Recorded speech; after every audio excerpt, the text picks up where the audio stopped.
over the next few weeks to see those testing levels go up, even if it is on the weekend. Please don't hesitate to go to one of more than 300 places across the state where you can get tested, and if you have the mildest of symptoms, it is so important at this critical phase of fighting the pandemic that we keep those testing rates as high as possible.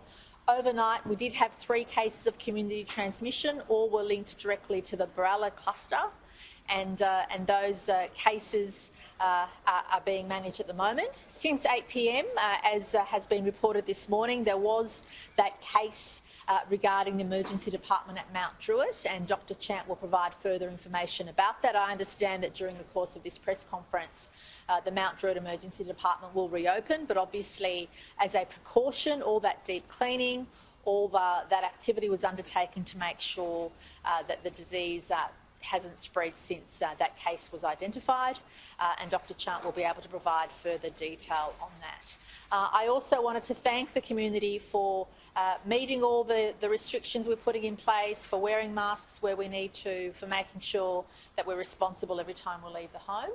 And I appreciate very much the critical phase of the pandemic we're in. New South Wales, under the circumstances, is doing relatively well, but we are in the phase of mopping up. We are in the phase of really trying to identify any community transmission that hasn't been previously detected, to make sure that any chains which exist in the community, which we hadn't picked up before, have been and are being picked up.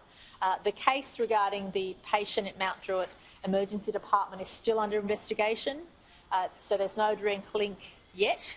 But obviously, as we know from history, our contact tracers do a great job of finding those crossover points of contact. But at this stage, that's not the case. But Dr. Chant will provide further detail on that. I'll now ask her to provide details of those cases, but reinforce the need for all of us to get tested, reinforce the need for all of us to maintain all those rules that we've stuck by for nearly a year now. In fact, whether it's social distancing, good hand hygiene, making sure we are protecting those most vulnerable, and in those indoor settings, making sure that we're wearing masks, or where obviously social distancing isn't possible. I now ask Dr. Chant to give her report, and then we'll answer any questions. Thank you.